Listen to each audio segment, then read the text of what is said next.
بسم اللہ الرحمن الرحیم، السلام علیکم۔ پاکستان کے وزیر خارجہ بلاول بھٹو جو ہیں وہ پاکستان تشریف لے آئے ہیں۔ ہم نے پہلے اپنے ویلاگ میں یہ بات پوائنٹ آؤٹ کی تھی کہ انڈیا کی طرف سے کوئی بریک تھرو نہیں ہوگا۔ پاکستان کی کشمیر پالیسی وہی ہے جو لاسٹ ٹائم جو پچھلی رجیم میں تھی، وہی پالیسی اب بھی کنٹینیو کر رہی ہے۔ چونکہ انڈیا اسٹپ بون ہے، انڈیا اپنی پالیسی کے اوپر ریویو نہیں کر رہا، لہٰذا پاکستان بھی اپنی پالیسی کو ریویو نہیں کرے گا، لہٰذا وہی پالیسی چلے گی۔ لہٰذا بلاول بھٹو کا دورہ جو ہے ویسے کامیاب رہا، ان کا بہت زیادہ ایکسپوجر ہوا ہے، بہت سارے فارن منسٹروں سے انہوں نے ملاقاتیں کی ہیں، جس میں رشیا کے پرائم منسٹر، رشیا کے فارن منسٹر اور دیگر ممالک شامل تھے۔ اب وہ پاکستان پہنچے ہیں، تو پاکستان پہنچتے ساتھ ہی جاپان کے وزیر خارجہ پاکستان تشریف لے آئے ہیں، ساتھ ہی ساتھ افغانستان کے وزیر خارجہ پاکستان آ گئے ہیں۔ یہ ایک بڑی اہم پیش رفت ہے۔ کل ان میں ٹرائی اینگولر مذاکرات ہوں گے، چونکہ یہ ایک نئی سچویشن کریٹ ہو رہی ہے۔ جاپان اور پاکستان اور افغانستان کے درمیان بیٹھ کر جو بات چیت ہوگی، اس سے کئی مسئلے مسائل جو پاکستان کے اور افغانستان کے مشترکہ مسئلے مسائل ہے، کے ساتھ جاپان کی جو اس میں سپورٹنگ ایلیمنٹ ہے، اس کو کنسیڈر کرتے ہوئے اس میں ہمیں بڑی سپورٹ ملے گی اور پاکستان اس میں کچھ نہ کچھ گین کرے گا۔ ویسے پاکستان کی جو معیشت اور پاکستان کی جو ڈپلومیسی ہے، فور دا ٹائم بینگ وہ تو بڑی لو پروفائل میں چل رہی ہے، لیکن پھر بھی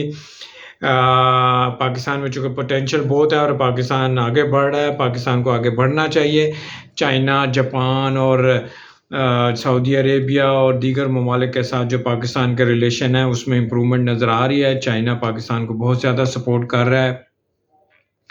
جہاں تک آئی ایم ایف کی بات رہی ہے، آئی ایم ایف کے ساتھ پوائنٹ اسٹینڈ اسٹل پر ہے، کوئی اس میں پیش رفت نہیں ہو رہی، ابھی اسٹاف لیول کا معاہدہ ایگریمنٹ بھی نہیں ہو سکا ہے۔ گو کہ آئی ایم ایف کی تمام کنڈیشن پاکستان گورنمنٹ نے ایکسیپٹ کر کے پاکستان کی عوام کے ساتھ ایک بروٹل ڈیمانسٹریشن ہو چکی ہوئی ہے۔ مہنگائی کا طوفان ایک آ چکا ہوا ہے، جو چیز پہلے 100 کی ملتی تھی اب وہ 300 کی مل رہی ہے، اس لیے کہ ہم آئی ایم ایف کے ساتھ ایگریمنٹ کر رہے تھے۔ آئی ایم ایف کی کنڈیشن تھی کہ فلاں ٹیکس میں اضافہ کیا جائے، فلاں ٹیکس میں جو ہے اس کی ریشو بڑھائی جائے، سیل ٹیکس لگایا جائے، پیٹرول مہنگا کیا جائے، سبسڈی وڈرا کی جائے۔ گورنمنٹ آف پاکستان نے تمام شرائط پوری کر کے عوام کے اوپر ایک بم چلا دیا مہنگائی کا، لیکن آئی ایم ایف ابھی تک راضی نہیں ہو رہا، لہٰذا آئی ایم ایف کی طرف سے کوئی امپرومنٹ نہیں ہے اور پاکستان کے عوام کے ساتھ ظلم کی انتہا ہو گئی ہے کہ ایک طرف تو آئی ایم ایف کے کہنے پر مہنگائی کا طوفان آ چکا ہوا ہے،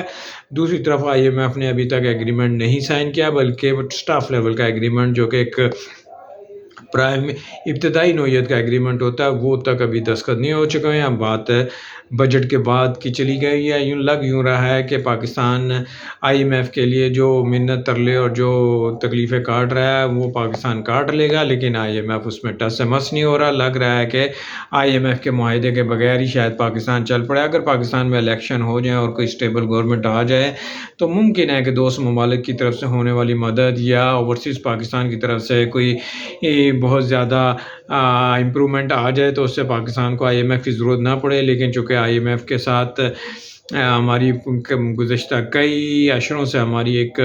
ڈیل چل رہی ہے، ہم بار بار آئی ایم ایف سے رجوع کرتے ہیں اور آئی ایم ایف ہم کو بہت زیادہ ہمیں ڈوز دیتا ہے، ہماری اکانومی کے بارے میں بہت سارے مسائل ہیں جو وہ پوائنٹ آؤٹ کرتا ہے۔ پاکستان کی اکانومی پاکستان کے کلچر کے حساب سے چلتی ہے، پاکستان ایک غریب ملک ہے، یہاں کے عوام کی جو پر کیپیٹا ہے وہ بہت کم ہے، لہٰذا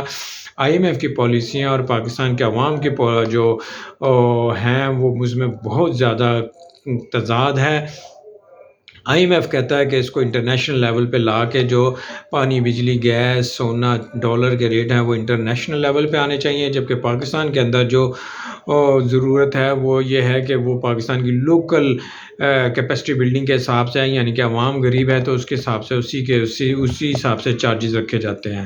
لہٰذا آئی ایم ایف ہمیں پریشر ڈال کے اگر کہتا ہے کہ اگر لون لینا ہے تو یہ چیزیں سبسڈیز واپس کی جائے اور ٹیکس لگایا جائے تاکہ پاکستان کا ریونیو جنریٹ ہو، انکم ٹیکس کے ریشو بڑھے اور پاکستان کے جو انڈائریکٹ ٹیکسز ہیں وہ کم ہو، لیکن پاکستان کی حکومتیں زیادہ تر انڈائریکٹ ٹیکس پہ ہی کام کرتی ہیں، لہٰذا